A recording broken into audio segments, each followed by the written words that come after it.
அதுக்கு முன்னாடி ஒரு கருத்தை நம்ம பதிவு செஞ்சுக்கிறோம். என்ன கருத்துன்னா, இப்ப கடவுள் இல்லைன்னு சொன்னார்ல பெரியார்.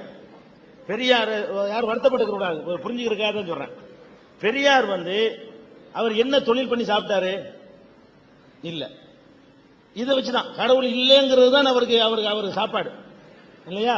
அதாவது மதத்தை வைத்து அவங்க சாப்பிட்ட மாதிரி இவர் ஒரு வியாபாரியா இருந்துகிட்டு, ஒரு விவசாயியா இருந்துகிட்டு இதை சொல்லி அவர் சாப்பிடல. இவர் ஒரு சித்தாந்தத்தை எடுத்துக்கொண்டு அதை சொல்வதன் மூலமாகவும் நிதி தான் திரட்டினாரு.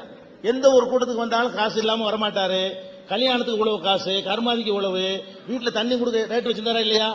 பெரியார் எந்த வீட்டுக்கு வர்றா இருந்தாலும், உன் வீட்டுல நான் சாப்பிடறதா இருந்தா எனக்கு இவ்வளவு தரணும், உன் வீட்டுல தண்ணி குடிக்கிறதா இவ்வளவு தரணும், உன் குழந்தைக்கு பேர் வைக்கிறதா இவ்வளவு தரணும்னு சொல்லி இந்த உஞ்ச நிறுத்தி பாப்பான்கள் குற்றம் சுமத்தினார்.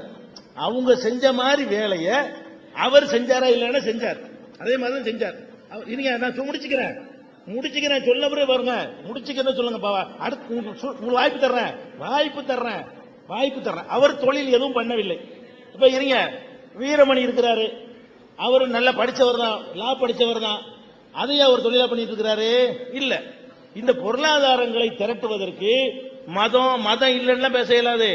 மதத்தை சொல்லிக்கிட்டு சம்பாதிக்கிறான், மதம் இல்லைன்னு சொல்லிக்கிட்டு சம்பாதிக்கிறான். இதுதான் யதார்த்தமே தவிர மனிதம் என்பது சிலருக்கு இருக்கிறது. சிலருடைய உள்ளங்கள்ல மனித நேயம் இருக்கிறது. அவங்க கரெக்டா இருந்து கொண்டிருக்கிறார்கள். நீங்க கடவுள் இல்லைன்னு சொன்ன உடனே அவன் கரெக்டா ஆயிடுவான் என்று சொல்லியோ, கடவுள்னு சொல்றவன்லாம் இப்படி சம்பாதிச்சிட்டு இருக்கான்னு சொல்லியோ பொதுவா சொல்ல இயலாது. இப்ப நாங்கெல்லாம் கடவுள் இருக்கிறான்னு சொல்றோம், இந்த ஒரு நேரம் பேசுகிறோம், 5 மணி நேரம் 6 மணி நேரம் நிக்கிறோம்.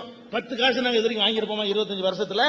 உங்கள்ட்ட சல்லி காசு வாங்க மாட்டோம். டிக்கெட்டு காசு மட்டும்தான், பஸ் காசு டிக்கெட் எடுத்து தருவார்கள். அதை தாண்டி எதையும் நாங்கள் வாங்காம நாங்கள் செஞ்சிட்டு இருக்கலையா? ஆட்டி வாங்கி உதவாங்கி செய்யலையா? அப்ப ஆன்மீகத்தில் இருந்து கொண்டும் கூட மக்கள் தெரிந்து பணத்தை திரட்டாமல் செய்யக்கூடியவர்கள் எல்லா சமயங்களும் இருந்து கொண்டிருக்கிறார்கள். சரியா? அதே மாதிரி அது சில பேர் அவங்க சொல்றபடி இருக்கிறாங்க.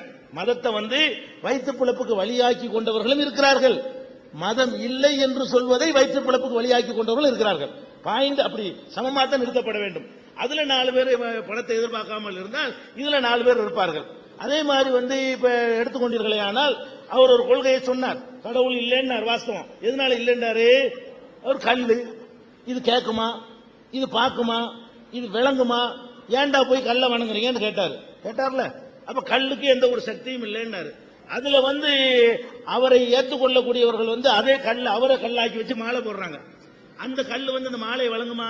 ஒரு மாலையை கொண்டே பெரியாருக்குன்னு போடுறாங்களே, ஒரு மலர் வளையத்தை கொண்டே வைக்கிறாங்களா? அவர் தான் செத்து போயிட்டார்ல. செத்து போன ஒரு மனுஷனுக்கு தன்னுடைய காலடியில் மலர் வளையம் வைக்கப்படுதுன்னு தெரியுமா? அது தவறு என்று உணரக்கூடியவர்களாக அவர் உருவாக்கவில்லை. அவர் அந்த கல்லு இல்ல, இந்த கல்லை மாத்திக்க சொன்னார். நீ தேங்காய் பழத்துக்கு பதிலா மலர் மாலை மலர் வளையமும் மாத்திக்கன்னு சொல்லிட்டு போயிருக்கார தவிர, அப்படித்தான் அவர்கள் இன்னைக்கு நடந்து கொண்டிருக்கிறார். பெரியார்ல அவருடைய சமாதியிலையும் சிலையிலையும் மலர் மாலைகளும் மலர் வளையும் வைப்பவர்கள் யாரு? இந்து மத அனுஷ்டானவாதிகளா அல்லது கடவுள் இல்லைன்னு சொல்லக்கூடியவர்களா? யார் இதை செய்து கொண்டிருக்கிறார்கள்? கடவுள் இல்லைங்கிற கொள்கையை சொல்லக்கூடியவர்கள், அதன் காவலர்கள் தான். அவருக்கு போய் அந்த மாலை மரியாதை செய்யற காட்சியை பார்க்கிறோம். அதனால உண்மை என்பது இந்த இப்படி பார்க்க கூடாது. அது கடவுள்னாலதான் எல்லாம் வந்துச்சு, கடவுள் இல்லைன்னு எல்லாம் கரெக்டா வந்துடும் சொல்லக்கூடாது. கடவுளை சொல்லி ஏமாத்திரம் இருக்கிறான், கடவுள் இல்லைன்னு சொல்லி ஏமாத்திரம் இருக்கான் என்ற அடிப்படையை மனசுல வைத்துக் கொண்டு இப்ப டாபிக் போவோம்.